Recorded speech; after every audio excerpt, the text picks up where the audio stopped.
So this is example number 3 on conservation of mass.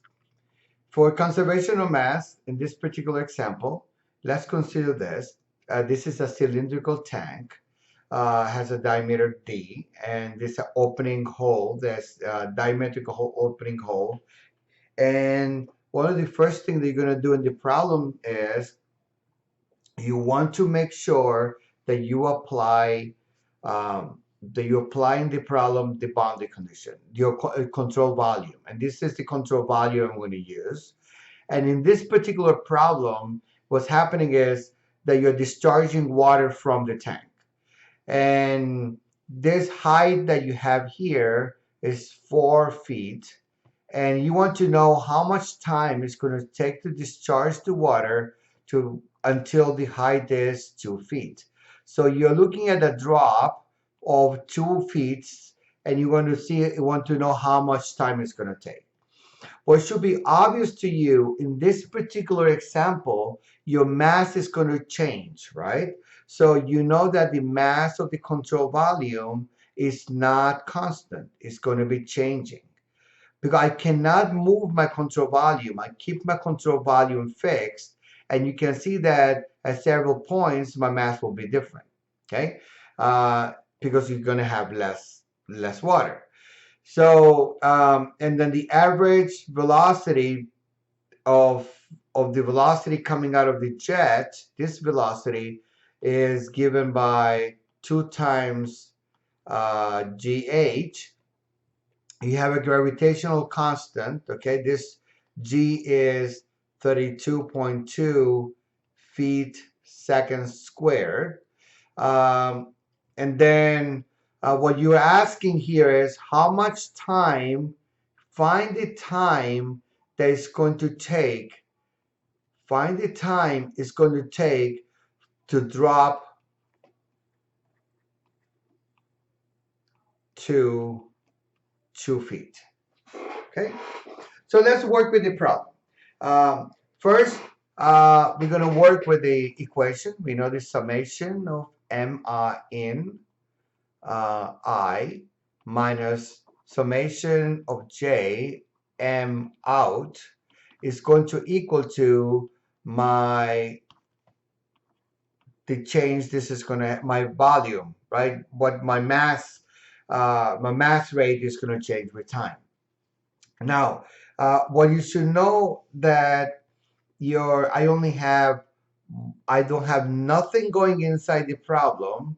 I only have something going out of the problem.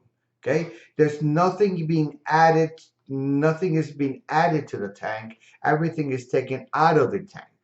Imagine now if you had the case where you had a water hose that was actually filling in at a certain rate, then you might have some extra, but this still might be changing because this might be feeling faster or feeling slower than this at the rate at which this is actually decreasing. Okay, so in this particular problem that we are working with, this is actually equal to 0. Okay, so you only have this, and this is equal to M out. I only have one, and we're going to call this M out. This is of the jet, and this is not equal to 0. I have something, okay, but the volume is changing. Okay, so let's go and work with each one of these terms now. Now, I know that this out, okay, will actually equal to rho out times your speed out and your area out. Okay, just note that your density, okay, your density has to be constant because water, okay, it's incompressible. So I am going to forget about this. I'm going to just write it as rho. Okay. Okay, so this is going out, and the velocity at which is going out, that's given. Okay, this is given. This is what's going out. So this is square root of, this is rho, square root of 2 times g times h. And the area that's going out is the area of the jet. Okay, and the area of the jet is nothing else than diameter of the jet squared pi squared over 4. Okay, it's this area right here. Okay, that's given in the problem. Okay, so with that said, my total then mass out is going to equal to rho square root of 2 times gh pi d jet squared divided by 4. Now let's work with the control volume, mass of the control volume. Mass of the control volume again is rho of control volume, but um, times the volume of the control volume. That's the same thing as, remember, the density is the same, so I'm going to change this to the same. And this is going to give you the area of the tank times the total height of the tank, right? Where everything is starting. This full height, that will be your H, basically. So that's the height of your tank, and that's actually equal to, know that the tank is a cylinder, so that's going to give you pi the cylinder, the tank squared divided by 4. So if I plug everything inside here, you find that your control volume, okay, is going to actually equal to, I have it's actually going to equal to uh, rho pi d tank squared divided by 4 multiplied by h. Okay, so the expression I'm looking for, I'm really looking for taking the derivative with respect to time, and I take the whole derivative with respect to time. And well, you should know that the only term that this is really changing, your rho is not going to change, your diameter of the tank is not changing, the height is changing. So basically, this equation then becomes tank squared divided by 4 dh dt. Okay, so we found this term.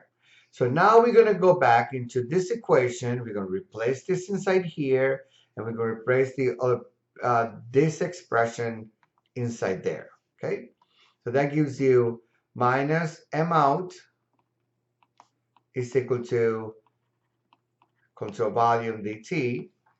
That gives you minus rho square root of 2 gh pi d jet squared divided by 4 is going to equal to rho pi d tank squared divided by 4 dh dt. Okay, so now all these quantities basically are function of h. This is function, and this time is what I want. So I'm going to bring all the h's together, all the times together. Okay, so if we did that, this is what we get. dt, I'm going to rearrange all this equation, and you get d tank divided by d jet. This is all squared. dh, all this divided by 2 times gh. You see, I kept my time on one side, I put all the h's on the other. See, these are constants. You keep constant either side, I just decided to keep it on this side. Okay, so now I can integrate. Both sides. So if I integrate from time 0 to t dt, and I'm going to take all the constants out of the integral to simplify our existence, square root of 2 times g. And now note that what's going to happen is you're going from h of 0 to h2. Okay, so time 0, this is h sub 0, at time 1 is equal to h2. Okay, and this is this integral h, and if you can do this whole integral, is quite easy because this is integral of minus 1/2. So the integral of this dh gives you minus it gives you 3 this divided by 3 this, and then you can do all your math. You can simplify, and you can show what you get. Okay. Oh, I'm so sorry. I'm so sorry. This is um, you you add is plus 1, so this gives you plus 1/2 divided by 1/2. Okay. Then you can do a little bit of mathematics, and you can show that the expression that you're going to get, that t is equal to square root of h sub 0 minus square root of h2. All the square root is g over 2 d tank d jet squared.